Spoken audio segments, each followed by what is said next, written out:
പിതാവിൻ്റെയും പുത്രൻ്റെയും പരിശുദ്ധാത്മാവിൻ്റെയും നാമത്തിൽ. അങ്ങനെ എൻ്റെ പ്രിയപ്പെട്ട സഹോദരങ്ങളെ, നല്ല പ്രഭാതത്തെയും നല്ല ദിവസത്തെയും ഓർത്ത് നല്ല ദൈവത്തിന് നമുക്ക് നന്ദി പറയാം. ഈ ദിവസം നന്ദിയോട് ജീവിക്കാൻ, നല്ല മനുഷ്യരായി ജീവിക്കുവാൻ നമ്മളെ ദൈവം അനുഗ്രഹിക്കട്ടെ. ഇന്നലെ മിനിങ്ങാന്നത്തെ ദിവസങ്ങളിലൊക്കെ ക്രിസ്മസിൻ്റെ അന്ന് അരമനപ്പടിക്കൽ, ബ്രോഡ്വേയിൽ അരമനപ്പടിക്കൽ വന്ന് പുരോഹിതർ നിന്നിട്ട് വിലപിക്കുന്നത് കണ്ടു. ഞങ്ങൾക്കെതിരെ ഇത് അടച്ചിട്ടിരിക്കുന്നു. അത് കൈലിമുണ്ടും കള്ളിമുണ്ടുമൊക്കെ കൊടുത്ത് ചുമട്ട് തൊഴിലാളികളെ പോലെ വന്നവരും പിന്നെ ഏതാനും പുരോഹിത വേഷധാരികളുമൊക്കെ ആയിട്ട് വന്ന് അവർ മനോഹരമായിട്ട് കാര്യങ്ങളെല്ലാം നടത്തി അവിടെ നിന്ന് എല്ലാവരെയും പറയാവുന്ന തരത്തിലുള്ള സഭ്യവും അസഭ്യവുമായ കാര്യങ്ങളെല്ലാം പറഞ്ഞ് ആഘോഷപരമായിട്ട് പിരിഞ്ഞുപോയി. 1 മണിക്കൂർ നിൽപ്പ് സമരം. എനിക്കിത് കണ്ടപ്പോൾ ഭയങ്കര സന്തോഷം തോന്നി. വിതച്ചത് കൊയ്യുമെന്നൊക്കെ നമ്മൾ പറഞ്ഞു കേട്ടിട്ടില്ലേ? സത്യം, ശരി കൊയ്ത്തായിരുന്നത്. കാരണം ഈ കുർബാനയ്ക്ക് വേണ്ടി ദൈവജനം ആ അരമനപ്പടിക്കൽ ആ ഖാനയുടെ മുകളിൽ, സ്ലാബിൻ്റെ മുകളിൽ 90 വയസ്സിനടുത്ത് പ്രായമുള്ള ആ ബ്രദർ മാവുരിസും അദ്ദേഹത്തോടൊപ്പം നിൽക്കുന്ന, സഭയോട് ചേർന്ന് നിൽക്കുന്ന കുറേ നല്ല മനുഷ്യരും കൂടി ഞങ്ങൾക്ക് സഭ പറയുന്ന കുർബാന അർപ്പിക്കുന്നതിനുള്ള സാഹചര്യം ഒരുക്കണമെന്നും പറഞ്ഞ് അവിടെ ആദ്യം നിരാഹാരം കിടന്നപ്പോൾ പിതാക്കന്മാർ പറഞ്ഞു നിരാഹാരം പാടില്ല, വല്ല കുഴപ്പമൊക്കെ ഉണ്ടായാൽ അത് അങ്ങനെയല്ല, നിങ്ങൾക്ക് സമരം ചെയ്യാമല്ലോ, അതുകൊണ്ട് നിരാഹാരം പാടില്ല എന്ന് പറഞ്ഞുകൊണ്ട് അവിടെ നിന്ന് നിരാഹാരമില്ലാതെ അവിടെ ഒരു 10, 60, 70 ദിവസം കണ്ട് അവിടെ സമരം ചെയ്തു.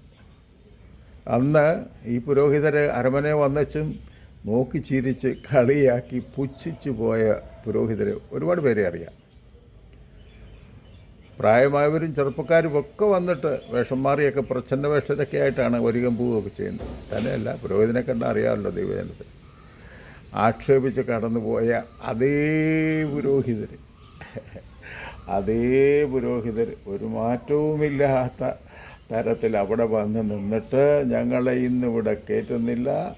അന്ന് നമ്മൾ ആ ഇടിച്ചു കയറാനെങ്കിലും പോയില്ല, നമ്മൾ നമ്മുടെ പ്രതിഷേധം അറിയിക്കാൻ വേണ്ടി പോയത് എന്നും പറഞ്ഞ് ആക്ഷേപവും ഒക്കെ പറഞ്ഞുകൊണ്ട് അവിടുന്ന് കടന്നു പോയത് കണ്ട് എനിക്ക് ഭയങ്കര സന്തോഷം തോന്നി.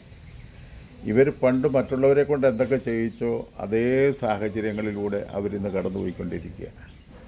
എന്താണ് കാരണം? കൂടെ ദൈവമില്ല.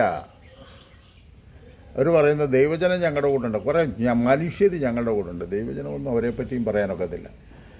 കാരണം ഇഷ്ടപ്പെട്ട വഴിയെ പോകാനായിട്ട് ദൈവത്തെ വിട്ടിട്ട് പോകുന്നവരെങ്ങനെ ആ ദൈവജനമാകുന്നു?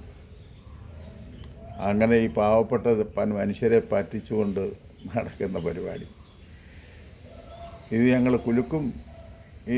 ഞങ്ങൾ ഇതൊന്നും അനുസരിക്കില്ല, ഇന്ത്യൻ നിയമവും അനുസരിക്കില്ല, സഭയുടെ നിയമവും അനുസരിക്കില്ല, ഇതൊക്കെ അങ്ങ് വീട്ടിൽ ചെന്ന് പറഞ്ഞാൽ മതി എന്ന് പറയുന്ന ഈ ബിഷപ്പിൻ്റെ മുൻപിൽ തന്നെ തലകുത്തി താഴെ വീഴുമെന്നുള്ളത് ഉറപ്പാണ്.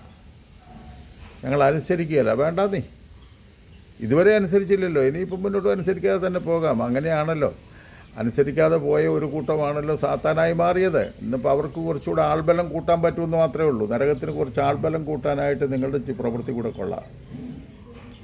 പറയാൻ വിഷമമുണ്ട്, പക്ഷെ പറയാതിരിക്കാൻ പറ്റത്തില്ലല്ലോ. സത്യമല്ലേ, കൺമുമ്പിൽ കാണുന്നതല്ലേ. പൊതുജനത്തിൻ്റെ മുൻപിൽ സഭയെയും സഭാധികാരികളെയും ദൈവത്തെയും ദൈവവചനത്തെയും ആക്ഷേപിക്കുന്ന തരത്തിൽ ഒരു വലിയ വചനപ്രഘോഷകനായ പുരോഹിതൻ എന്തോ ഒരു ധ്യാനഗുരുവായിരുന്നു.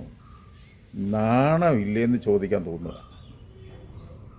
എന്തൊരു വാചാലതയാ! നിൻ്റെയൊക്കെ അറിവിൻ്റെ വാചാലതയ്ക്ക് അപ്പുറമായി ആത്മാവ് നിന്നിലൊന്നും പ്രവർത്തിച്ചില്ല എന്നുള്ളതല്ലേ സത്യം. സുവിശേഷം കയ്യിൽ കിട്ടുമ്പോൾ അത് വിശ്വസിക്കണം, അത് വായിക്കണം, അത് ജീവിക്കണം. അങ്ങനെയാണ് നിന്നെയൊക്കെ പുരോഹിതരാക്കിയത്. ഇത് വായനയില്ല, ധ്യാനവും ഇല്ല, ജീവിതത്തിലുമില്ലാതെ കള്ളന്മാരായി മാറിയ നിങ്ങളുടെ അധപ്പതനത്തിൻ്റെ വലിപ്പം എത്ര ഭയങ്കരമാണ്. അതുകൊണ്ട് എൻ്റെ പ്രിയപ്പെട്ട പുരോഹിതരെ, ഇനിയെങ്കിലും എളിമപ്പെടാൻ നോക്കുക. അത് തല കുനിക്കുക, അല്ലെങ്കിൽ തല ഇടിച്ചിരിക്കും. ഇടിക്കുന്നത് തലയായതുകൊണ്ട് ബോധം കെട്ട് വീഴുക തന്നെ സംഭവിക്കും. അതിലൂടെ മരണം വരെ സംഭവിക്കാം. കുപ്പായം കീറാതിരിക്കാൻ, ദൈവഭയത്തോടെ എളിമപ്പെടാൻ മറ്റൊരു സഭയിലും ഇല്ലാത്ത അവകാശമാണ് കത്തോലിക്ക സഭയിൽ നിനക്കൊക്കെ കിട്ടുന്നത്.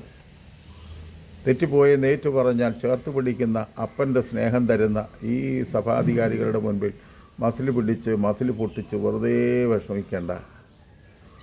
ഒരിക്കൽ കൂടി ആവശ്യപ്പെടുകയാണ്, ഒന്ന് എളിമപ്പെടുക. ഞങ്ങളാരും നിങ്ങളെ തള്ളിക്കളയില്ല.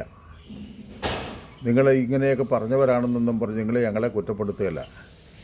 ഒരു കാര്യം വളരെ സത്യമാണ്, ഒരച്ഛൻ്റെ മുൻപിൽ ഒരു അൽമായൻ എന്തെങ്കിലും പോരായ്മ കണ്ടാൽ ആ അച്ഛൻ ആ ഇടവക മാറിപ്പോകുമ്പോൾ വരാൻ പോണ അച്ഛൻ്റെ മുൻപിൽ നേരത്തെ വിളമ്പിയേക്കും, ഈ പാർട്ടി ഉണ്ടല്ലോ ഇങ്ങനെയാണെന്ന്. ഞങ്ങൾ അങ്ങനെയൊന്നും പറയത്തില്ലെന്നേ. നിങ്ങളുടെ പ്രവൃത്തി എത്ര മോശമാണെങ്കിലും ഞങ്ങൾ നിങ്ങളെ പുരോഹിതരായി തന്നെ കാണാൻ ആഗ്രഹിക്കുന്നു. പക്ഷേ ദൈവമില്ലാത്ത പുരോഹിതരായിട്ട് വേണ്ട കേട്ടോ. ആത്മാവ് നിറഞ്ഞവരും അഭിഷേകമുള്ളവരുമായിട്ട് വേണം നിങ്ങളെ ഞങ്ങൾക്ക് ആവശ്യമായത്. ലോഹ ധരിച്ചു വരുന്ന ലോഹധാരിയായിട്ടല്ല, ലോഹയ്ക്കുള്ളിൽ ജീവിക്കുന്ന ക്രിസ്തുവിനെ കാണിച്ചു തരാൻ നിങ്ങൾക്ക് സാധിക്കുമെങ്കിൽ, ഒന്ന് എളിമപ്പെടാൻ സാധിച്ചാൽ ക്രിസ്തുവിനെ കാട്ടിക്കൊടുക്കാൻ പറ്റും. അങ്ങനെ ദൈവത്തെ കാട്ടിക്കൊടുത്തുകൊണ്ട് ശിഷ്ടായസ് ദൈവത്തിൻ്റെ പരിശുദ്ധാത്മാവ് നിങ്ങളെ സഹായിക്കട്ടെ. വളരെ വിശുദ്ധരായി തീർന്ന് ജീവിക്കാൻ. മഹാപാപികളാണ് മഹാവിശുദ്ധരായി തീർന്നിരിക്കുന്നത്. നിങ്ങൾക്കും വിശുദ്ധരാകാനുള്ള എല്ലാ സാധ്യതകളും തുറന്നിട്ടിട്ടുണ്ട്. സഭയിലൂടെ അതിനുള്ള എല്ലാ നന്മകളും നിങ്ങൾക്ക് ലഭിക്കട്ടെ എന്ന് പ്രാർത്ഥിക്കുന്നു. ദൈവത്തിൻ്റെ പരിശുദ്ധാത്മാവ് എന്നെയും നിങ്ങളെ സഹായിക്കട്ടെ. ആമേൻ. ഒന്ന് ഷെയർ ചെയ്ത് സഹായിക്കണം. അതുപോലെ തന്നെ കമൻറ്റ് വിടുക.